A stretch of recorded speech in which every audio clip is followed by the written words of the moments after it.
Welcome, everybody. It's great to be with you today for a very special session that we at Reimagine are just so grateful to be hosting. The Art of Creating Inclusive Spaces. This is a foundational workshop for Reimagine's Fall Festival, Creating Space, which is launching soon on October 9th. My name is Brad Wolf. I'm the founder and executive director of Reimagine. And I am just so happy to be with you today. Reimagine, as you know, is a nonprofit organization focused on trying to transform the hardest parts of life: death, grief, mourning, and also reckoning around racial issues that we are facing as a country right now and as a world. And we look to face these elements of life with a spirit that both engages our full selves and allows us to celebrate our limited time on Earth, the things that matter most. So with that said, let's go to the next slide and kick off this session. So today, we have closed captioning available for anyone who would like to use that feature. You can see it on top of your screen, I believe. You can click on otter.ai live notes. Is one good way, and there may be a link coming in the chat.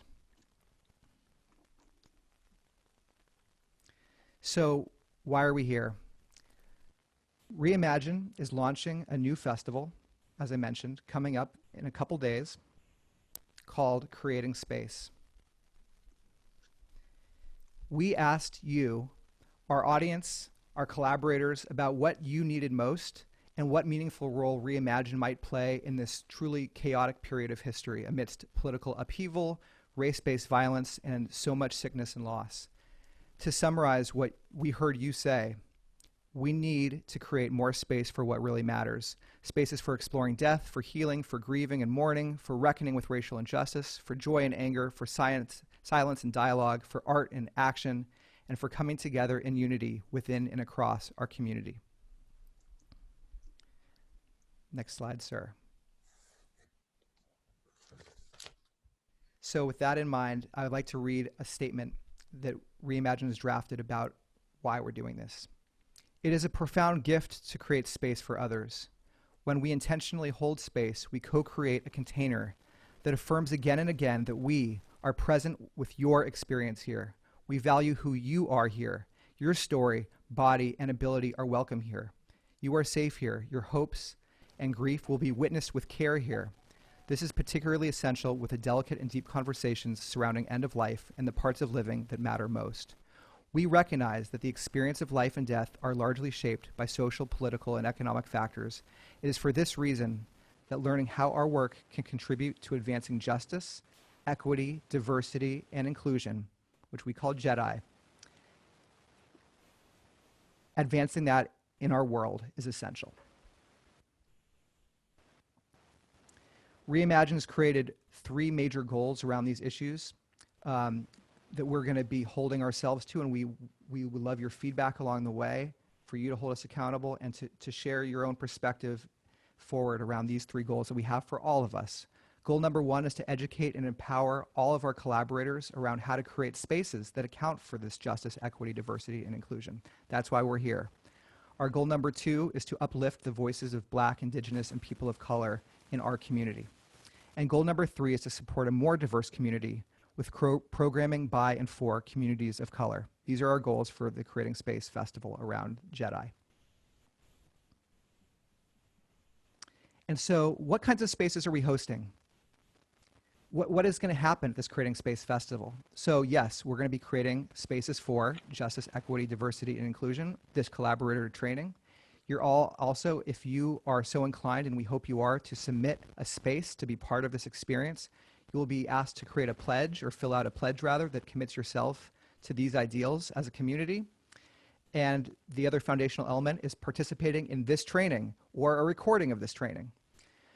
We're creating space for Black, Indigenous, and people of color. We're offering a series that's created by and for them called the Table Talk Series after hearing feedback from that community about something that you would like. And so we are working with you to create a series that is going to be very exciting around people of color Anyone's welcome to attend, but it's hosted by and for our BIPOC community. Death, Grief, and Art. Anne Lamott coming up October 9th. The California Academy of Sciences, we're working right now with them to try to plan something around creating space for those subjects. Creating space for mourning and unity. We're hosting nationwide vigils at houses of worship all across the nation, and anyone can join or host their own vigil. Spaces for connection and listening. We're hooking you up out there with speed dreaming sessions for collaboration. Finally, we're trying to create space for your workplace, for your friends, for your community, and for your family. Reimagine is creating the feature to host private events where you can use some of the skills that you learn here in this workshop with people that you love. And ultimately, we want to create spaces for the spaces that you want to create. These endeavors are based on your participation in community, and so we're very grateful for that. And with that, now I'd like to introduce a good friend of mine, Mazen Jamal, and Holistic Underground, our partners in over the last couple months in our Reimagine team digging into this work. He's been our coach and our mentor, thinking through issues around Jedi. I want to give big props to our team, Dara, Zubin, Carrie, Stephanie, a committee within our team, and Andy for spearheading our work around this and for helping put this beautiful workshop here together with Mazen. So with that, I'd like to turn it over to Mazen, who's going to lead us in some of the things he's taught our organization, which we hope to share with you on this journey. Right on. Thank you so much, Brad, for the warm welcome. And I wanted to shout out Raquel and Therese and Caro, who are all on the call, part of the HU team as well. Say what's up, y'all. And I just want everyone to take a moment and turn on gallery view, just so you can kind of scroll through the faces of who we are with today. And just take a moment to kind of behold, appreciate. You know, we've got a lot of folks on this call today. So just a reflection of how many people in this community really value creating inclusive spaces. Just take a moment, take them all in, all these folks. So as Brad mentioned, we are Holistic Underground. We believe that through the principles of justice, equity, diversity, and inclusion, we can cultivate a culture and a world where everyone can thrive. We think that we can start doing this in the microcosms of our communities, the spaces that we create for our family, the spaces we create our events. We believe that each one of those microcosms is like a little practice platform. We will be recording today's session because we want to provide all the collaborators who participate in the Reimagine upcoming festival with the tools they need to do this. So we're really, really glad you're here. A little bit about me. By day, I am a Jedi and organizational development change consultant. I've worked with folks in Borneo and co-ops in Ghana, and I've also worked a little bit in Silicon Valley and all of that.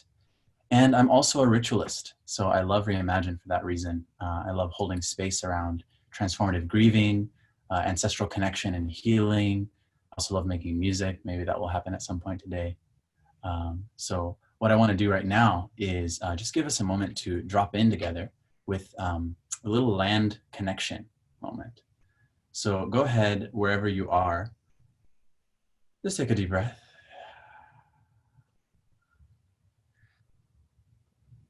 Just take another one. And just maybe gradually and slowly begin to close your eyes or soften your gaze. We're talking about some beautiful and big, important things.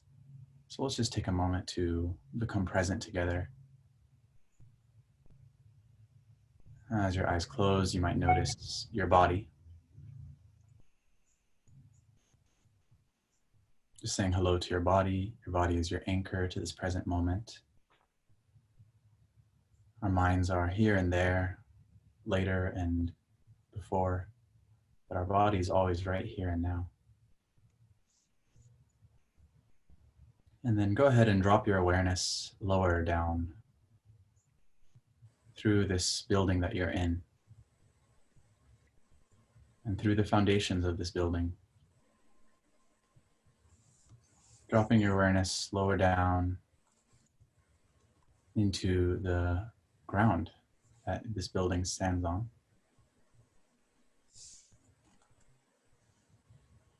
Noticing that beneath you is soil, perhaps the roots of trees, perhaps huge myceliums, mineral deposits, or water. Just continuing to drop your awareness down into the big deposits of different materials in this earth. Many ancestors of different people are down there, of different creatures, dinosaurs. Down into the earth's mantle, you can just imagine how warm it is down there after the cold, dark soil. And even bring your awareness into the very heart of the earth. And notice that in the heart of the earth, we are all together right now. I'm just giving a moment.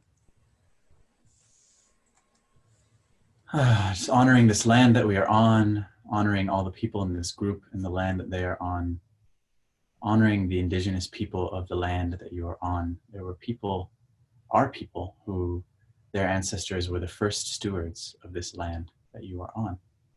Where I am, the land is called Huichin by the Chochenyo Ohlone, and they stewarded this land for tens of thousands of years. So we acknowledge the indigenous people, the first stewards of the land that we are on. May we learn from their wisdom. For some of you, you may seek to go out and learn who the indigenous people of the land you are on are, or it may be your own ancestors. So let us honor them by name or by spirit if we do not know their names yet. And finally, just acknowledging yourself for being here. Acknowledge your intention to learn, to grow on this journey of being a more inclusive facilitator, space creator, leader, etc. Let out a nice exhale. Nice deep breath in. Let out a sigh. Yeah, it's okay if it makes some noise. Another deep breath in. Make a little bit more noise this time, like You open your mouth really wide, and then another deep breath in. This time make a really weird noise and a weird face. Just to kind of let out any of your trying to look good today, because we're not here to look good today. We're here to just be present, vulnerable. Give yourself a little shake, a little wiggle. We're not that fancy. We're humans. We all fart. It's okay. So let us begin. Thank you all for joining in that. Today's purpose. So today we are going to be doing a few things. One is providing you with some powerful tools for creating inclusive spaces. This will include a framework to navigate the doubts and worries that naturally come with holding space. So maybe you're experiencing some of that right now. Two is a tool that allows us to embody inclusion. And we'll talk about what that means, but basically creating a context of trust, of compassion, of welcome. So we'll talk about what does it mean to be that presence, to be that context for others. We'll also share with you a worksheet and kind of walk you through how to use it that includes different inclusive considerations during your design process. So as you're designing your workshops, as you're thinking about who your audience is, what are some things you can incorporate that will allow you to create a structure that is as inclusive as possible. And finally, we will bring in some ideas of introductory practices you can use for creating inclusion in your events, in your gatherings. So there's no right or wrong way to do it. There's no one prescription. These are all different principles that you can apply as it makes sense in your context. And I invite each one of you today to bring a beginner's mind to our exploration. There are people who have a lot of experience with holding space on this call. Probably some of you have more experience than I have years alive on this planet. And nevertheless, we're on a journey. And this journey always has a next level up. So for you, you're just looking at what's my next level up. As you can see, we're going to be covering a good deal today. You'll get the recording, you'll get the slides, you'll get handouts. So just let it wash over you and you will get all the key information you need afterwards. The second thing is this is going to be an interactive session. So let's get it popping in the chat. All right. What it means to get it popping in the chat means right now, everyone just put some words in the chat, say hello, put a little emoji, which is, less than 3. Just let's just get a little popping in the chat right now. I want to see it popping. So I know you all have access. If you don't have access to the chat, we will get someone to support you. Greetings from SF. Hello from Mississippi. There we go. Shelly Merrily in the house. Jedi Principles are awesome. There we go. You see what I'm saying? So let's keep this chat popping. All right. We're going to be polyrhythmic learning. Share your reflections. You can even go ahead and share right now. What questions are you bringing to this session? What worries you the most about creating inclusive spaces or messing it up, right? Because I know that none of you ever have these worries of, oh no, what if I mess it up, right? But share your questions and your worries in the chat. We'll have Raquel, Gato, and Josie, who are on our team, moderating the chat. So you'll have that there as well. All right.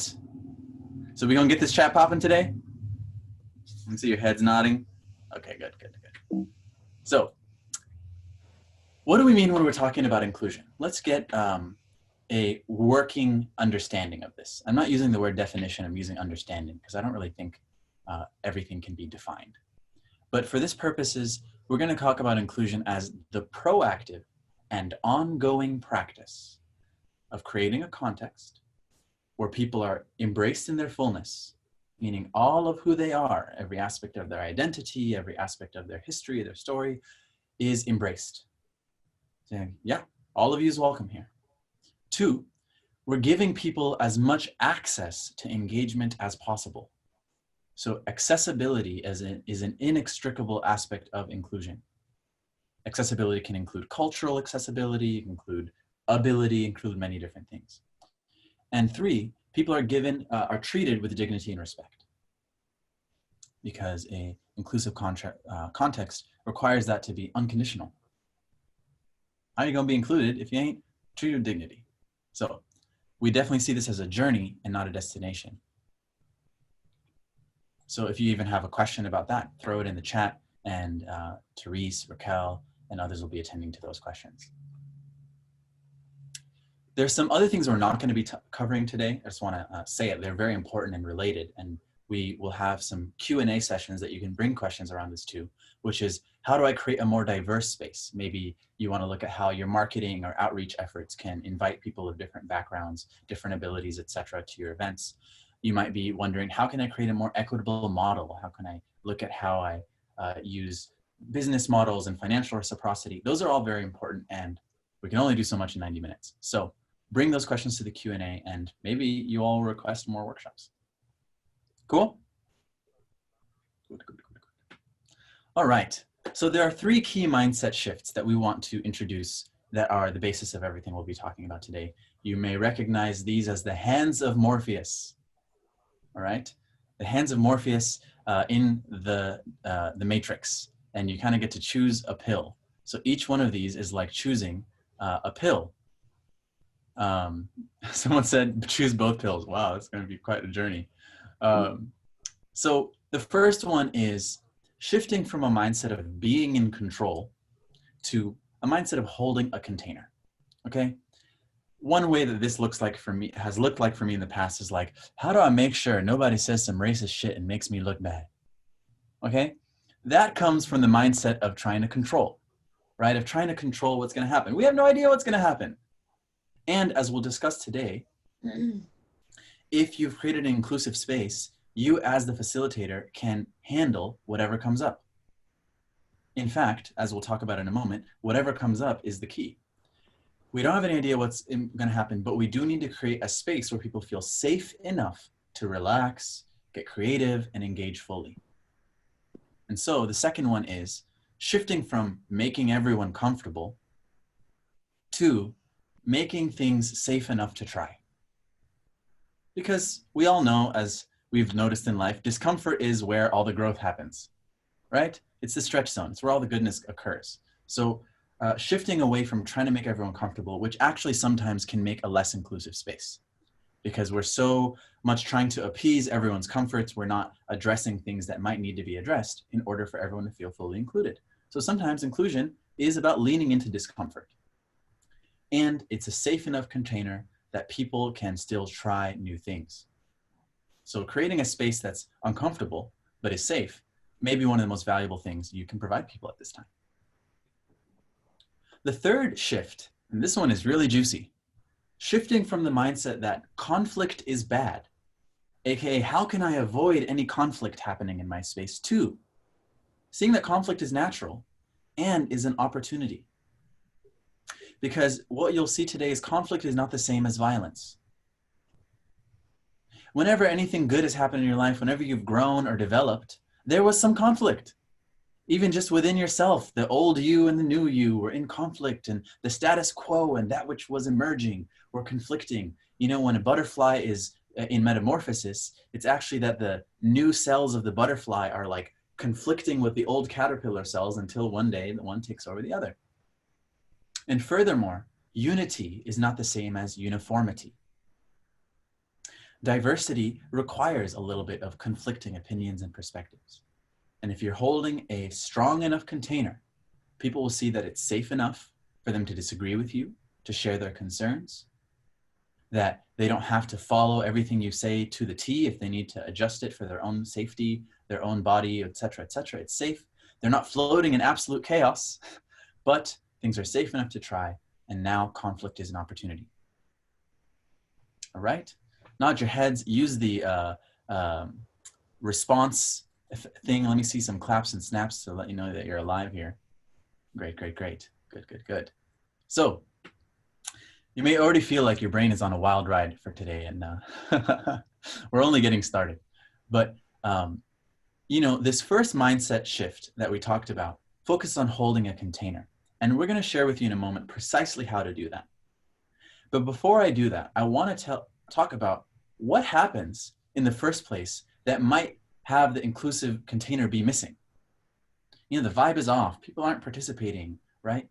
Well, with a little help from brain science, we're going to share with you precisely what happens for you as a facilitator, and probably what's happening for all your participants that can really create a space that inclusion is difficult. So there are many kinds of bias that come in with any human interaction. And the foundational one that we're going to talk about today is the negativity bias. And I want to just briefly speak to this because it really plays a part in creating inclusive spaces. One of my mentors, Dr. Maria Nemeth, is the creator of this model. She's also the founder of the Academy of Coaching Excellence and has done decades of research around this. So, looking at this big blank off-white screen, I want you to imagine this is reality. And there was actually an imaginary line that separated two aspects of reality. Now pay close attention, because if you see how this shows up when you're holding space, it's going to save you a headache. One of them is visionary reality, and the other is physical reality. So you, as the creator of a space, have an idea for an event that you want to create, right? Maybe you want it to look like this, and we're going to cover that, and we're going to do this and that. It's going to be lots of fun, and everyone's going to love it. So that's in visionary reality. And then there's physical reality, where you have the goal of it actually happening, right? In physical reality, things are a bit different than visionary reality. There's more inertia. There's some gravity to everything. Mm-hmm. So you want to take this idea and bring it into reality, don't you? That's why you're at this workshop. You're like, how can I create this inclusive space? Well, almost invariably, my friends, when we go from something in visionary reality to physical reality, we come across this familiar experience. Y'all know what I'm talking about, right? It's a great idea, and you're talking about it with your friends, and then you sit down at your computer to start inviting people, and things start to get a little wobbly. Oh no, what if, oh gosh, what if the, okay? This is your beloved negativity bias at play. These are our human brains, which have been designed to keep us alive, trying to keep us from getting outside of the comfort zone. the familiar zone, Plato's cave, right? So we want you to be very aware that when you come to creating inclusive spaces and trying these new things, this will come up. We want you to go into this prepared for that, all right? And you'll see that this is also happening for your participants. And when people are in that mindset, it's very all right. When people are in that mindset, it's very, very difficult for them to be in an inclusive mentality because they're in fight or flight mode. And we're going to talk about the first thing that you need to be doing as a facilitator to create an inclusive space, which is to be kind to your monkey mind. The Buddhist tradition referred to this negativity bias as the monkey mind. I love that they use that kind of levity because it allows you to kind of lean into and smile at the discomfort that you're going to be facing. And if you aren't able to observe that and create that gap, creating that inclusive space is going to be very difficult because your brain is going to be like, oh no, what if I mess up this and that? You following with me? So when you can have that, it'll also allow you to bring some compassion to others. Just by recognizing this phenomenon is a very, very powerful first step.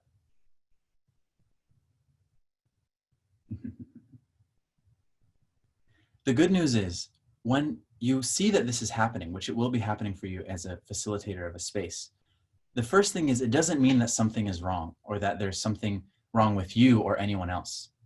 Because that's what our brain starts to do. It's like, oh no, the vibe is off, something is wrong. So what's wrong with this group? They're judging me, do. All of these things are going to distract you from being present with your group, which is the most important thing for you to be an inclusive creator of space. It actually might be an indication that something is right. Because as you'll find, and you've probably found, this happens the most when you're up to something important to you, right? So even right now, if you're having some monkey mind, some doubts and worries, am I going to get this right? Am I going to mess it up? All of these things, that is completely natural. And I'm saying that because I need you to be able to observe it, let it be, and bring your attention back to your group. It's just like a beehive. If you just let it buzz in the background, all the, am I going to be a bad facilitator? Am I going to be a bad ally? Am I going to be a bad male ally, a bad white ally, whatever it is, right? That's not serving anyone except for yourself. And it's just a worry that isn't actually creating an inclusive space. And I want you to say this because as you go about this work, you're going to notice how alive these worries are for you. And if you can shift your attention away from them, you'll be present. So everyone just take a moment right now and type in the chat. Are you experiencing, what are your kind of greatest hits, most familiar monkey mind conversations, doubts and worries about creating inclusive spaces? What does it sound like? Just be honest, cough it up in the chat right now so you can observe it and look at it consciously. You might even see that you're not alone. Let's all recognize that we have these thoughts sometimes. Let's see what we got here. Oh, wow. What if I say something wrong without realizing? I don't even know that I'm messing up, right? What if I'm not good enough and I don't know how to do it or do it right? What if I'm going to lose people's attention? Oh, I have no right to be creating an inclusive space. What if I forget? My brain might freeze. Great. Keep them coming, my friends. Imposter syndrome. Good. Now, if all of us are having these thoughts, do you think that your attendees might be having them as well? Good. How are you going to be able to create an inclusive space for people if you haven't even allowed and included your own doubts and worries, right? You can only guide people so far along the path as you've been willing to go yourself. So as you have this self-compassion, you'll be able to be with other people's monkey mind, other people's doubts and worries. I've never talked about death before. I've never talked about these conversations. I'm nervous. You won't think like, man, what's wrong with these people? They're so unengaged. You'll just like, they must be experiencing some monkey mind right now. And take that deep breath of compassion. Okay? So, creating a context of inclusion. Like I said, it's like a beehive. If it's buzzing in the background, this doubt and worry will kind of blend in and no longer be the thing that's taking your attention and allow you to be present with your group. And what I'm going to share with you now is a tool that actually has a dual purpose. One, if this tool, if you really use it, and it's based on some of the most really inclusive leaders that I think we know about in history, people like Nelson Mandela, who was able to create a vision for different races within his country that included more dignity for some of those people than they held for their own selves, right? People who didn't see a possibility of themselves being dignified and respectable humans. He was like, no, I see in you this possibility. Or people like Mother Teresa, who were able to uplift, people who were the so-called untouchables, right, in the Indian caste system, and say, actually, these people are sacred, and create a space in which that's how everyone saw them.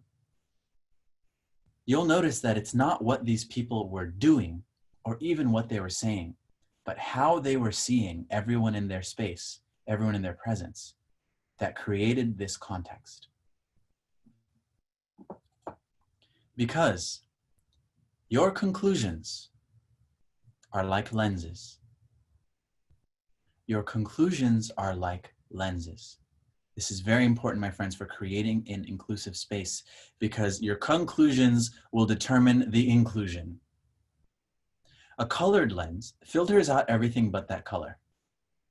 So if you had a red lens, it would filter out every color except for the color red. Everything in the world becomes colors, different shades of red, right?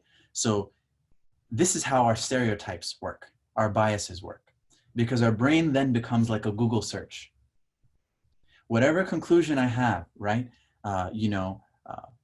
People who drive this kind of car are just like that, or these kinds of people are like that. You won't notice any of the other people. It's like we talk about the confirmation bias. You buy a new red shiny car, and then suddenly you notice there's red shiny cars all over the place. Well, it's the same thing if you grew up with a story that Black people are scary. You won't notice all the nerdy Black kids on the bus who are just kind of sitting with their headphones and not really doing much, but you will notice all the scary to you looking Black people, because your brain is like a Google search. The same thing occurs when you're leading a group and you have a thought like, oh no, these people aren't engaged, or they think that, this or that about me, or they think that about each other. This group won't be able to get along. It's this and that. All these different worries are going to be shaping your view, and then that will shape how you're being with your group.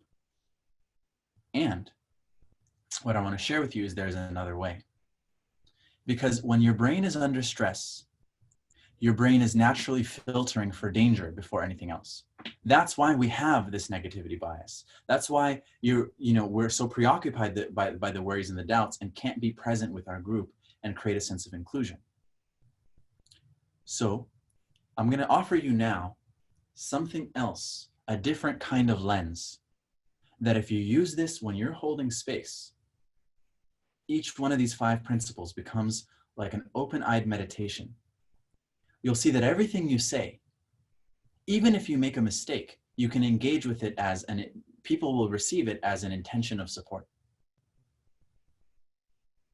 You'll see that when you use this lens, even if someone is disagreeing with you, you can still see them in a certain light. So these 5 principles. First of all, here's someone else, or even a group of people that you're holding space for. And here is you. Oh, someone's annotating. That's fun. So here's someone else, and here is you. These are the 5 principles of the green lens, an alternative lens to the negativity bias, one that you can start to focus on. The first one, this person, or these people, is a hero, whole and complete. Now, what do we mean by this? This is drawn from the work of people like Joseph Campbell, who saw that throughout cultures all over the world, from ancient cultures in different African hieroglyphs to ancient, indigenous American stories to stories from different parts of ancient Asia or Russia. There's all these different things that he had studied. He saw that human beings, there's this kind of hero's journey that we are so drawn to. This idea that we go on a journey and we face challenges, we go through difficulties, and nevertheless, we keep showing up. And those challenges actually become our journey, and they give our life meaning and purpose. So when we say this person is a hero, whole and complete, we're saying that we see the people before us as someone on a hero's journey. Now, we don't know if they are on that, big, awesome part of their hero's journey, like Avengers, and they're like beating all the bad guys and doing the great part, or they may be in that really low part of their journey, right? Anyone ever been on a really low part of your journey, right? I didn't want to hang out with me of that part of me, right? But there I was, right? Part of my journey. So we see that regardless of where people are, they are on a journey. They are the hero of their own story. And there's nothing missing or wrong with them. And you will see that, because now that you're seeing this, when you're holding space, you'll notice that your brain might start to go, gosh, what's wrong with these people? Why won't they just engage? Why won't they just be nice to each other, right? That's what our brain does. So we come back to this person is a hero, whole and complete. Whatever they say to you, you'll be able to see, wow, this is part of their journey. They are on their journey. The second principle to be focusing on, to be breathing in and out, to be open eye meditation with your group is this person, these people have goals and dreams and a desire to make a difference. This is us seeing that every single person wants to know that when their life is over, it counted for something. They made an impact on the lives of the people around them, especially when we're holding space around life and death. We want to see people as having an intention for their life, as having goals and dreams in their life. When you see people through this light, when you make this the conclusion that your brain naturally starts to gather evidence for, you start wondering, what are their goals and dreams? What is most important to them about life? It creates a very different space. It creates different questions of inquiry that you ask. And it helps you understand that they might have some monkey mind because there are things that are so important to them that their brain is like, oh my God, this is so important to me. What if I don't get it right? Just like you and me. The third principle of the green lens, and you will get a card of this that you can actually put on your screen, and I'll show you how to do it. This one is kind of challenging for me sometimes, but it's so powerful. This person has their own answers. This person has their own answers. Because for me, sometimes I can think, gosh, this person is just clueless. They just do not have a clue. They are so ignorant, right? And not only do they not have their own answers, I do. And it's my job to fix them or give them the answers. Now, I know none of you have ever had a thought like this, but for us mere mortals, right? Sometimes, especially around issues of diversity, equity, inclusion, around social justice, it's like, gosh, these people are so ignorant. Why can't they get there? No, raise your hand. Anyone? Come on now. We do this sometimes because we care, and our brain cares. And we have to, in order to create an inclusive space, unconditionally see that people have their own answers. Now, you might be thinking, Mazen, but what if their answer is hurting other people or is, not recognizing people's identity, right? Now, have there ever been times in your life where you did not see your own answer? You were not aware of it.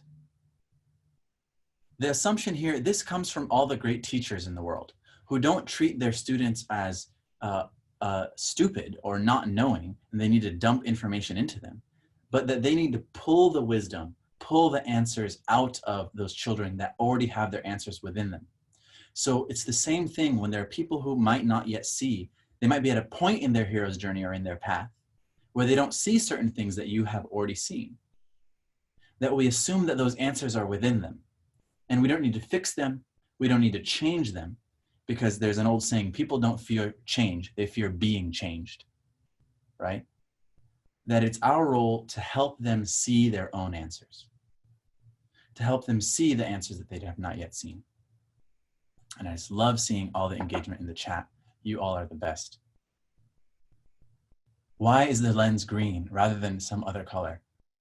I can't say. I like to think it's the color of the heart chakra, but really I think, it's just an association. Green means go, nature is green. It's a nice color. There's no other deeper meaning besides that. This person is contributing to me right now. this is the one where you're going to build your muscles of compassion. Because when you are in conflict or disagreement, when the group is not doing what you planned on them doing, when you wanted to hold that space for grieving and death and dying, and someone's being one of those people, right? Or whatever it is that's happening. This one requires us to actually open our heart to people. To see, even in this moment, even by challenging me, even by challenging my beliefs, even by creating a challenge, this person is contributing to me. If only by giving me the opportunity to practice this. I do this work around justice, equity, diversity, inclusion, and people like to have this illusion that diversity and inclusion is just about people of color, or is just about trans people, or is just about specific groups. Now, we have to be proactively accounting for systems in history that have made an inequitable distribution of inclusion. That was a lot of fancy words, but what I'm saying is we recognize that some people have been excluded for hundreds, if not thousands of years. If we look at issues of gender and ability and these kinds of things. So we are going out of our way to be especially inclusive. And if your inclusion is conditional, yes, I'm inclusive for people who I agree with. I'm inclusive for people who agree with the beliefs and views of myself. It's a very, very dangerous line to be trotting, because you didn't know when you were wrong in the past. I didn't know. I wasn't aware that I was sexist when I was sexist. When I was 15, growing up in the Middle East and whatever, I didn't know. So part of being and creating an inclusive space is to have the humility to see that we can learn from anyone. Because just as some people need to learn that there's something for them to learn from folks who are homeless, or folks who are differently abled, folks who have neurological disabilities, whatever biases or stereotypes they have. For some of us, it's how can we learn from people who maybe we think they don't have their own, we've had a story, they don't have their own answers. Are you following me? Because you know how it feels, right? When you're in the classroom and like everyone's included except for that one kid, it makes everyone feel a little bit less safe. What if I'm next? So this piece allows us to have this unconditional compassion. This person is contributing to me, if even to let me learn. And finally, this person deserves to be treated with dignity and respect. We demonstrate that we know these first four truths are true by treating people with dignity and respect. So I start with this because I need you all, in creating inclusive spaces, not to approach this like a checklist. I need you to recognize that you have a monkey mind, you have a negativity bias, you'll have doubts and worries that will distract you from being present with the group. But the most important and foundational aspect of creating an inclusive space is to be present with people and see them this way. Because if you're doing that, you are being the context, you are creating the context in which people can feel welcomed and they can feel included. All right? So let's hear in the chat, what are you getting from this? And let's have one or two people just come off the chat and share in a moment, what are you seeing, or how might this be answering one of the questions that you came here with?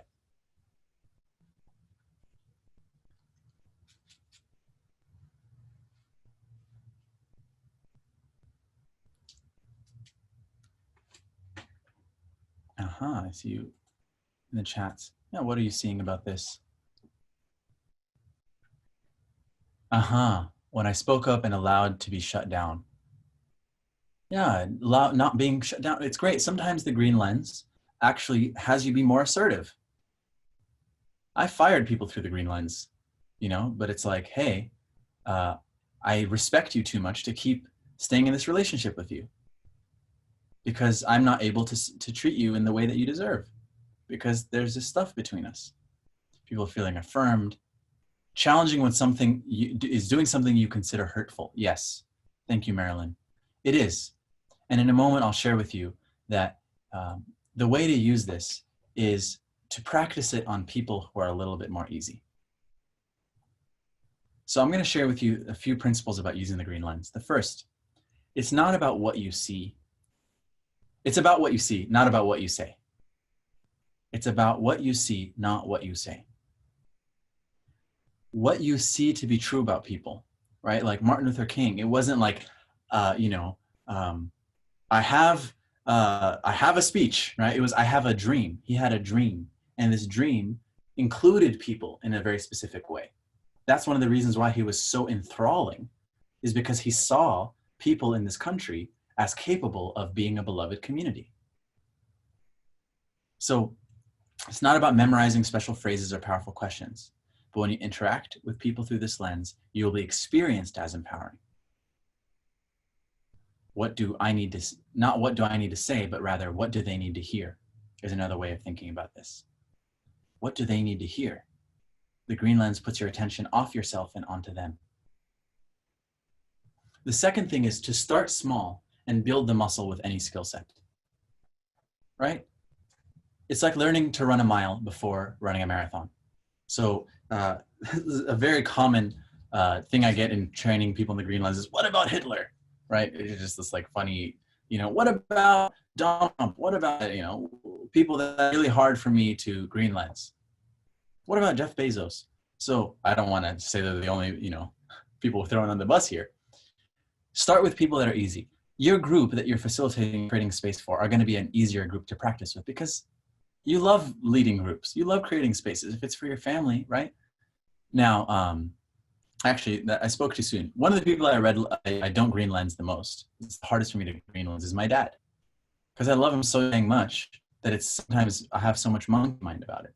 So I practiced with people that were easier, and then, really started focusing on my dad. I love him. He's a great guy. There's nothing wrong with him. It's just, I love him so much. You know what I'm talking about, right? Sometimes it's the people closest to us that we have the most monkey mind about. The last thing is, this is not positive thinking. You're not reading affirmations that are, going to convince you that people are okay, because really they're not, right? This isn't a bandage over a cynical worldview of people. We want to see that this is just what is true about people. This is who people really are. You can simultaneously see someone this way and also recognize other experiences of their life, such as their racial oppression or their gender or their class or their ability. We can hold space for people's experience and also not have them be defined by those things, right? Like, this person is a hero, whole and complete, and has their own answers, and they have this and that experience, and they have these challenges, and they've been through these traumas, and they've been through that. But they're not defined by that. That isn't the end of who they are.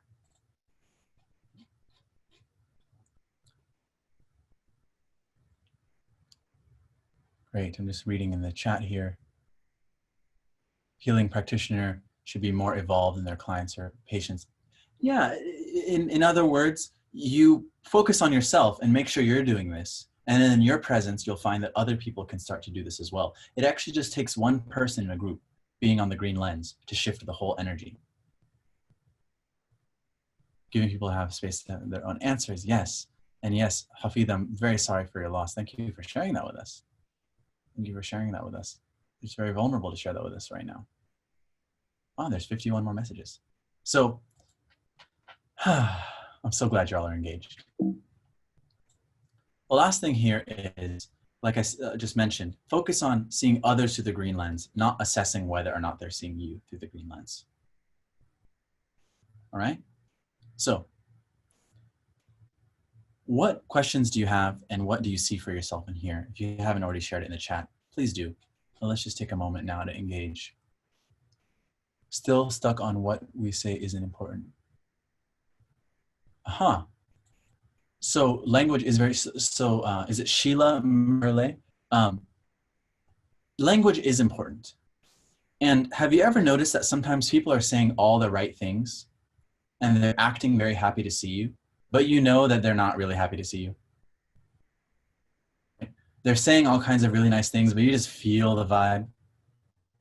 So it's not either or, but it's both and, right?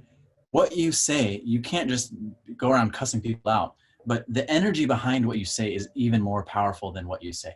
It's like how your grandma, if you have had the immense honor of having a grandma in this life, can say things to you that if anybody else said that to you, you would just be like, excuse me?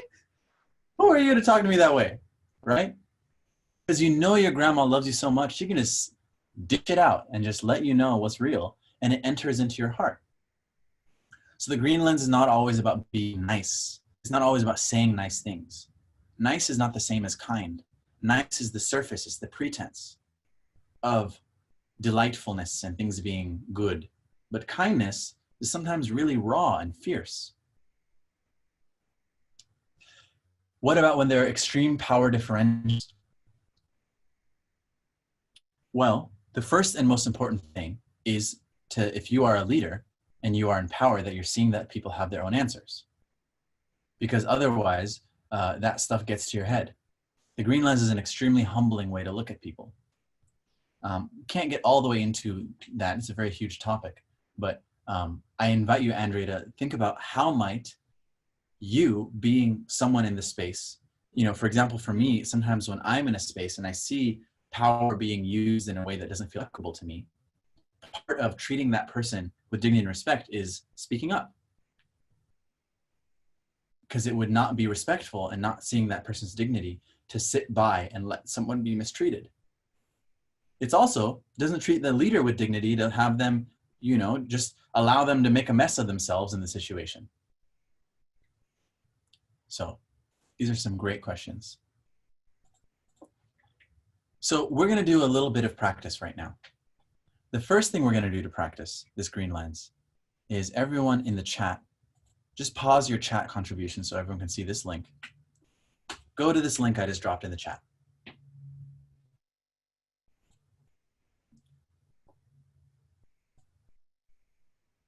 And this is going to open a green lens for you.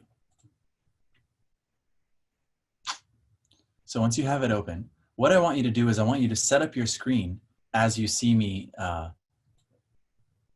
as you see right here. So this is your Zoom. You're going out of full screen and you're putting the green lens right next to it.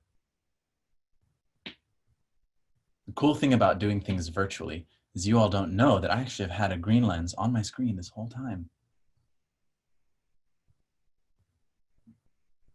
You can open it up on your phone. You will get a PDF that you can print it out. You can write it out in the future. But for now, what I want you to do is get that green lens on your screen and nod your heads when you've got it.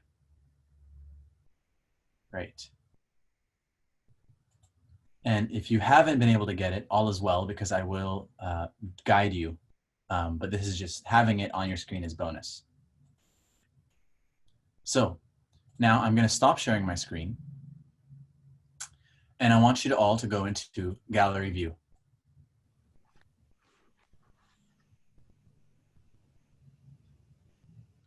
And yeah, in the chat, if you need any support, you can go there. But for now, what I'm going to invite you all to do, don't even worry about the technicalities. Just if you don't have it up, it's okay. Just open gallery view, upper right-hand corner, hit gallery view. Okay? You got gallery view? You see this amazing group? 93 wonderful people, and some of them just names. So do you see, as you look at this group, that this is a group of people, each one on a hero's journey? Just take a moment to notice that each person that you're looking at right now, they have been through things that you cannot even imagine. You have no idea all of what their story has pertained. Maybe pick one person just at random and just stare at them for a moment. Can you see that this person before you is whole and complete? There's nothing missing. There's nothing wrong with this person. This is just them right there. All of their challenges, all of their triumphs. Great. And can you just imagine that this person you're looking at has some goals and dreams and a desire to make a difference? Can you use your imagination and say, gosh, like this person really wants to know at the end of their life that their life mattered? that they made a difference, that they contributed to the people they love. And can you see that this person has their own answers? There's a well of wisdom within that person. Some days they're really in touch with it. Some days, like you and me, they're not. But that's just a part of their journey. And can you see that the people before you here are contributing to you right now? Giving you a chance to practice this.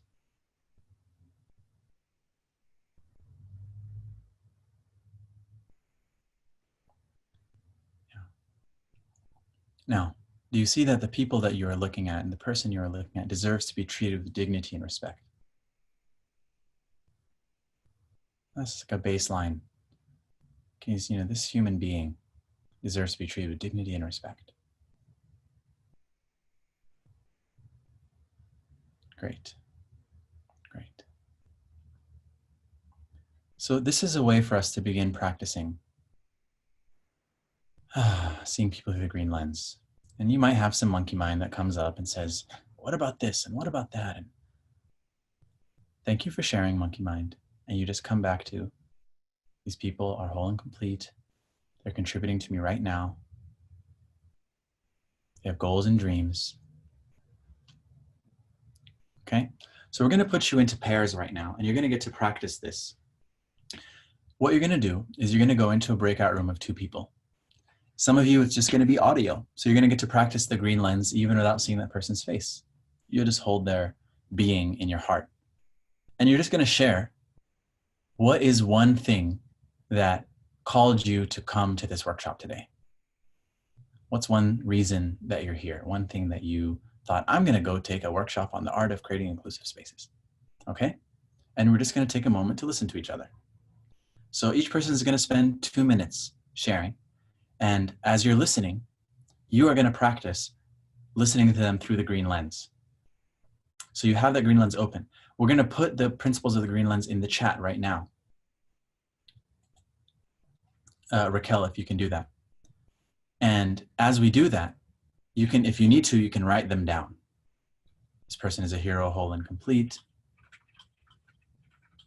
This person has goals and dreams and a desire to make a difference.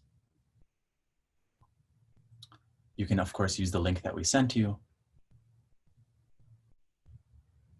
You can copy paste it, but just make sure you've got it. Everyone take a moment. The question you are answering, B, and everyone, is what is one thing that had you come and take this workshop today?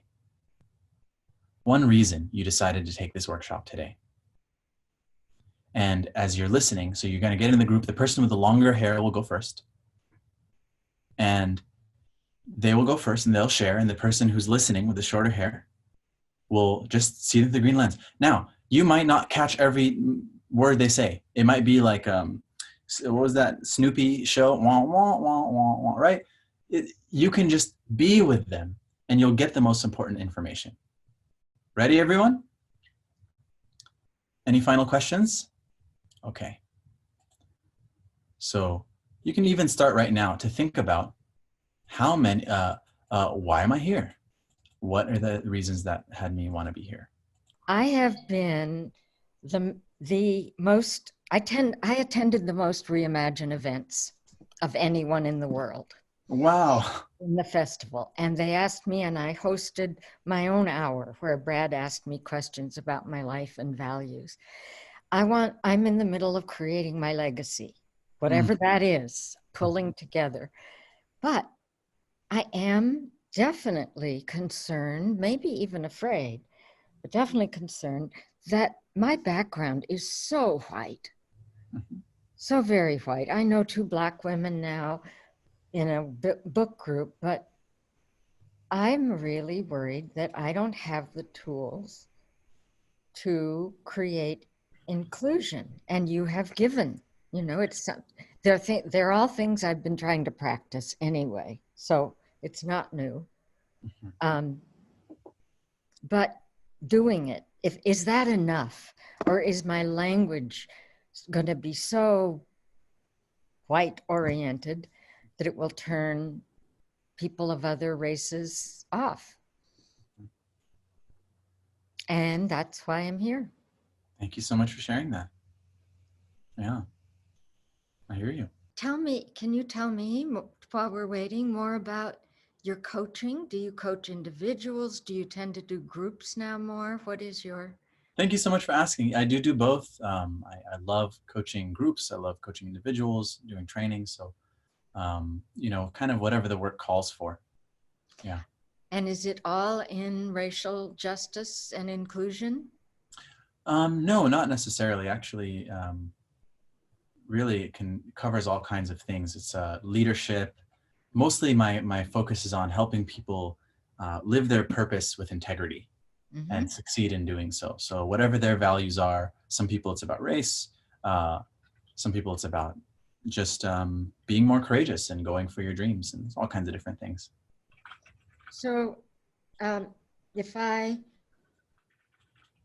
working, I don't know yet quite what combination. I've had a very full life, some might even say glamorous. I've taught body work around the world. And I've been an image consultant and a home stager. And I've taught, well, lived and taught some forms of meditation. Mm.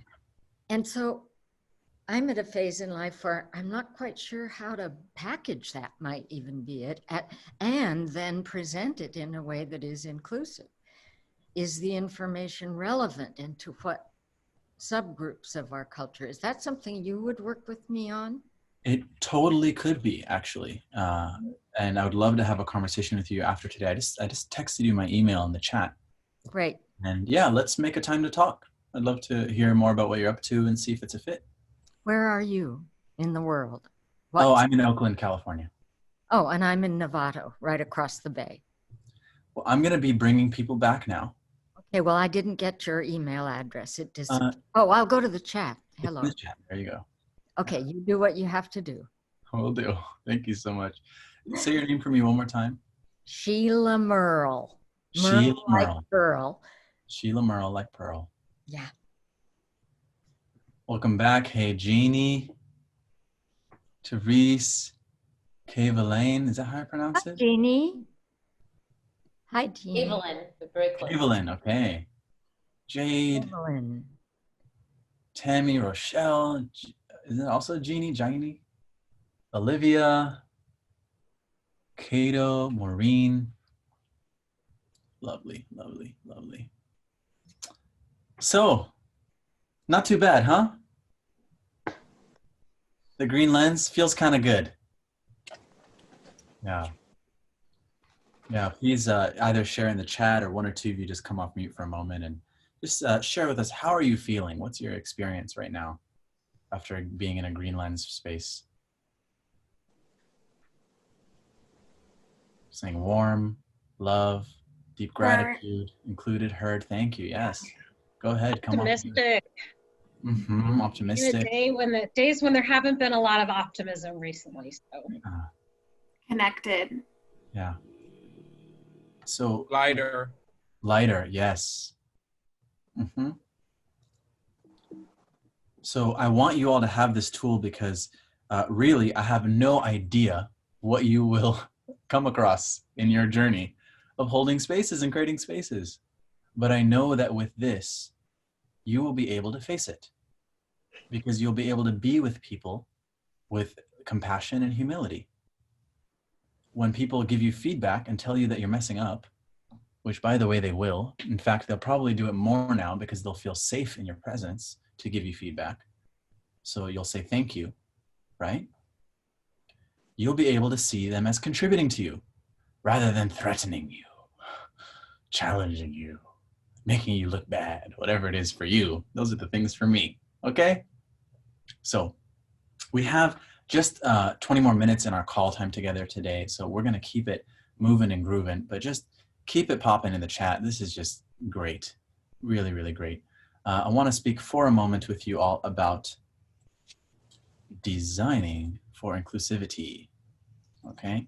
So what I'm gonna share with you right now is something that we've created for you that you can use that is basically a tool It's a template that you can go through, and it'll not only help you with designing for inclusivity, but really just designing great programming that is engaging in the first place. So you're going to see a lot of text right now. I'm just going to kind of give you a run through. This is just kind of like a how-to guide, right? But you're going to get this thing, and it's going to say make a copy. It's going to be, you'll get a PDF, and you'll also get a link. So you can print it out, and you can write in it. You get it as a Google Doc and type into it. You can take the Google Doc and get it as a Word document. And if you have any questions about that, email us back, and we'll be happy to support you. You'll go ahead and change the name to the name of whatever it is you're creating. You'll take a moment to savor the excitement of creating something new and take a deep breath, because Monkey Mind is going to have all kinds of things to say about it, right? And then you can begin. The first thing we need you to do when you're designing an inclusive program is to really think about your audience. I use this word not in a religious sense, but in just a devotional sense. I think of it as almost like an altar of my audience. Like, who are these people? And I hold them in my mind. I hold them in my heart. I don't even know their names yet, but I'm already green lensing them, and I'm already practicing gratitude for them. Like, thank you so much for coming. And what it does is it almost like, if you imagine you had a lover that you haven't seen for a really long time, and you're just, practicing this sense of devotion and longing to see them. When you finally see them, there's a warmth in your presence that they get to just walk into. So you really want to spend a lot of time thinking about your audience. Who are they? What do they need? How can I be of service? And this will get you in the right headspace to start designing for them. What do they need that I can deliver? Start general and start getting more specific. Then I want you to start thinking about accessibility. And here are some different considerations that we're going to offer you. One thing is you can do what we at Holistic Underground and now Reimagine as well are starting to do in this kind of Zoom age, is to find some kind of closed captioning solution. Through Zoom, you can follow this link. You can actually have a volunteer type, and it will create closed captions on the screen. So you can actually have closed captions happening during that workshop live. Another option is there's automated transcription services like Otter.ai that we're using right now that will use basically a computer will listen to your words and type it all out for you. So if people need support in getting the information for any reason, they will have that option. Another thing that you can do that really creates accessibility, not just in an ability level, but just kind of like making people feel safe, and I really like to think of accessibility in this very open way, is can I include a community agreements process at the beginning of my session? Now, if you have more time, you can actually start to practice inviting people, saying, hey, what are some community agreements that we can all use in this space together that will make us feel safe? You can write them on the screen, you can write them in a document and share that document with folks. And sometimes if you have less time, you can just come up as a facilitator based on that audience's needs with 4, 5, or 6 community agreements, and then just invite people at the beginning to agree. Does everyone agree? Does anyone dissent? Does anyone have any edits that they'd like to make? What this does is it lets people know that there are some ground rules. There is a foundation of how we treat each other and how we be together in this space. And that this facilitator cares about that they want to hold our group accountable to a set of agreements. And this can really create a sense of inclusion. And when you give them the choice to actually block something or make an edit, it lets them know, wow, I'm actually welcome to correct my facilitator. Another one is, can I include accessibility requests questions in my registration form? I've started doing this and I've learned a lot because there are things I had never even thought about around accessibility that people started asking for.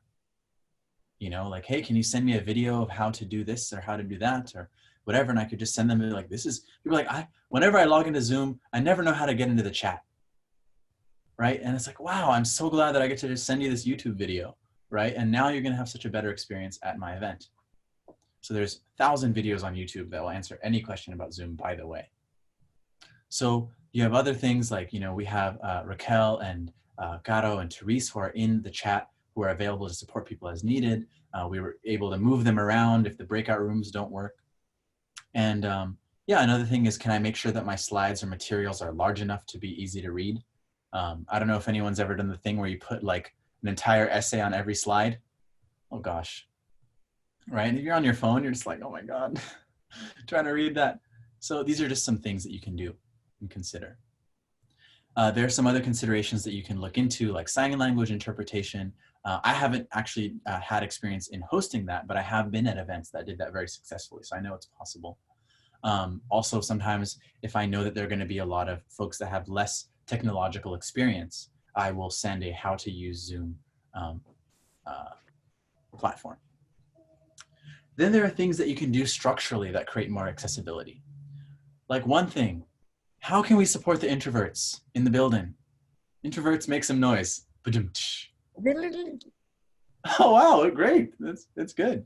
So often the introverts don't make any noise. That's what the joke was. So there are a few things that you can do to make things more inclusive for introverts. For example, when you offer a prompt, give people a minute or two to think about their answer, or even write it down. Everyone take a moment to journal. This. Now, let's go into breakout rooms. Then in the breakout rooms, people can get their ideas together and like, you know, practice fumbling through their ideas. And then by the time you bring it back out and you're like, all right, everyone, who would like to share, right? You'll actually notice that I didn't do that earlier in this call and it didn't go very well. No one came off mute. People only shared in the chat. So I did that on purpose to actually, no, I didn't. I wasn't using my own medicine, and it was a great example of why this really helps. And it's especially helpful to design a structure where you have the space to do that. Can you cover less so you can create more time for people to go through these processes? You know, another thing is give people the choice to share in the chat. Some people, no matter how much, you know, time they have, they're not going to want to come off mute, and that's okay. So invite people to use the chat. So there's some structural questions. Another thing is, can you distill the purpose of your event into 1 or 2 sentences and share that with people? If you can, and you can share at the top of the call, it gives the mind a sense of shared purpose. And that actually does create more of a sense of belonging and inclusion, because people are like, okay, this is why we're here. We're all here for this reason. I mean, it's just, you know, we're kind of like pack animals, human beings. We're so cute. We're adorable, you know, and it's like, if like a flock of geese, you know, you just give them that front goose and people just can follow the goose, right? Think about when you were a kid and you're on the playground and someone's like, we're going to do this. And everyone's like, yeah, we're going to do that. And everyone kind of follows that kid around. So giving people a clear sense of purpose can actually really put the mind at ease. Okay. So this, another thing, these are some questions for designing for equity. Now, I told you we're not going to be covering this in depth today, but these are some things that you can think about. Like just asking yourself the question every time you design a session, how does this offering contribute to creating a more just and equitable world? Just asking yourself that question. If you say like, well, gosh, I don't know. Well, I'm glad you asked, right? Start to, in your design process, start to ask, what considerations are there around accessibility for people with different abilities? What considerations are there for cultural accessibility? You know, am I using a lot of jargon? Am I using a lot of jargon that is very specific to certain groups or certain technical fields, right? Can I speak in lay people's terms whenever possible?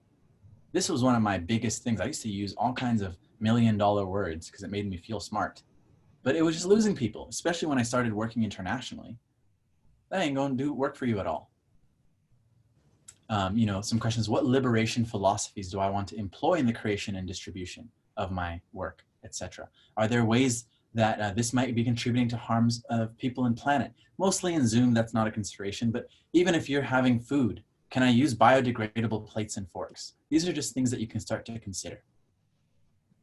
So these are just a few things that I wanted to share with you all to consider. There are some further resources and you'll get that as a PDF for you to start doing. One last practice that I really want to include and invite you all to start doing every single time is if you are using any kind of traditional things like from a yogic tradition or from an indigenous or Native American tradition, like saying something like a talking stick or, you know, whatever it might be, to really take a moment and honor the tradition and the lineage that you are borrowing from.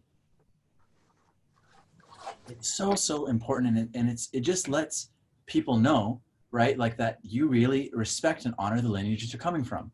Some things, even like the word mantra, have become so common knowledge that we forget to recognize that that comes from a culture and a language and a people who have actually had to go through a lot to protect and upkeep those things, right? Because people who of various traditions that use Sanskrit, like Buddhism or Hinduism or other Vedanta philosophies, there's a whole history there of them being resilient to keep their traditions alive. So especially for people of color who are attending those workshops of yours, or people who come from those traditions, right? If you're of Southeast Asian or Desi background and someone's just yoga left and right and whatever and speaking in Sanskrit and Om Namah Shivaya and whatever, and they're not acknowledging the culture where it comes from, I don't know, you might feel weird, right? And another thing is to really notice that a lot of things that we use come from African American or Black culture, and we don't even recognize that. It's just because it's so ubiquitous. So these are some other ways that you can really just start to honor and treat with dignity and respect, not just people who are present, but also the things we're borrowing from people, the things that we are, the medicines that we are employing. So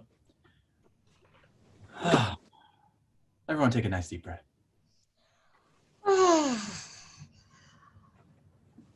Andrea Cohen says, I have one trainer who talks way too fast. You know, that may have been to me today, because I really tried to pack this in. But I do know you're going to get your handout and stuff, so I trust that you'll be able to revisit. So there's some last couple of things that I want to share with you all as invitations, because I really hope that you all choose to get on the Reimagine platform and do some events with them and use some of these tools we've shared with you today. I remember my first Reimagine event, gosh, in San Francisco, like 4 years ago. And I had really, like, outside of being in Sudan, like when someone dies, we have this kind of grieving ritual. Outside of that, which I've only been to very few times, I had never really been in a public space where I could talk about death or grieving or dying or any of these things. And it was really life-changing for me, frankly. It was such a beautiful experience. And you know, I was really lucky that it was hosted by a group of people that really created such a nice, inclusive space. You know, I think I was like, what? I don't even know. I think I was performing at that one, actually. Yeah. But anyway, I hope you all choose to bring some of this stuff to the Reimagine platform and to sign the pledge, because we, you know, the Reimagine team, with our help from Holistic Underground, works really hard to think about how can we really invite our collaborators into this? How can we really have this be something like that our whole community starts to do? And each one of you can contribute to that movement.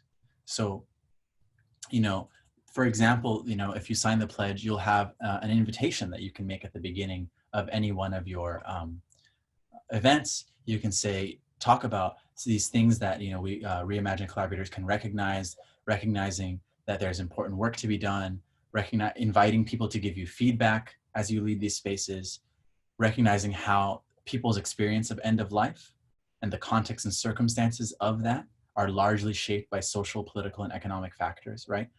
More and more important in our world today, people really need to know that you are acknowledging and recognizing these things for them to feel safe and included. It can make such a big difference. And I really want you all to go out there and make what we call at Holistic Underground high quality mistakes. A high quality mistake is when you have put a lot of thought and a lot of intention into how to really serve people and their needs. And you're seeing them through the green lens. And you've really thought through, how can I make sure that I minimize or don't create harm to the people in my space? And you take risks. And you go outside of your stretch zone, and you try things that are bringing up all kinds of monkey mind, because your comfort zone is not enough, unfortunately, for you to grow. Neither is mine. And the kinds of chances and risks we need to be taking in our world today, you're going to make mistakes. But if you're inviting people to give you feedback, if you're open and receiving that feedback through the green lens, have a feedback form at the end of your event. You can make high quality mistakes. Mistakes that, even though you didn't do it perfectly, you still added more value than you created harm. And that's really the best we can ask for, because we're not perfect. We're going to step on people's toes sometimes. I do it all the time. So, are we down to go out there and take some chances, try some new things? Great. So I actually shared all the other practices when I was going through the list there. So yeah, that is it. So your next steps, if you choose to actually, join into this work that is happening at Reimagine with Holistic Underground Collaboration, is you can go to the website, you can sign up to become a collaborator, you can use the platform to create a space. Maybe Brad will take a moment at the end here to share about that. You will get a handout of all these materials, you'll get a video, you'll get the slides, and you will be able to, respond to with any questions that you have for us. Wow, Mazen, thank you so much. Everyone, if you take a second, let's just take our green hearts and place them in the chat for Mazen right now, and for the whole Holistic Underground team for bringing this beautiful color into our lives. It's been something that we as a team have been practicing a lot these last couple months and have really grown so much. The wisdom within what you're saying, Mazen, is so helpful, and just so grateful everyone's here, because this is the spirit with which we want to launch this new festival that we're talking about, creating space. This is an opportunity not just to create it for ourselves, but to become advocates for what it means to create space, to get the people in your life to carve out time and space for people that they know. Because if we can start building this movement of creating these safe containers for these conversations, this is what's really going to change our entire culture. And we're looking to you, the people on this call, people that are opting in to this idea, to be the real leaders of what this kind of movement could become with these skills. So we invite you to share far and wide the things that you've learned here today, to take these principles and practice them, but also share them and inspire other people to create spaces. And so please consider not just creating a public space, but what would it mean to create a space for people in your life, in your workplace, in your school, in your community, in your family. There's a lot of conversations that we haven't had, and sometimes we need an excuse to create those conversations. And we're hoping Reimagine in some ways can become your excuse, that we have a platform. It's like, look, people are doing this. We could do this too. And so hopefully that by us creating that space for you, you can then start creating that space for others. And that's our real hope here. The festival is starting October 9th. Now is the great time to be thinking about spaces that you might want to create.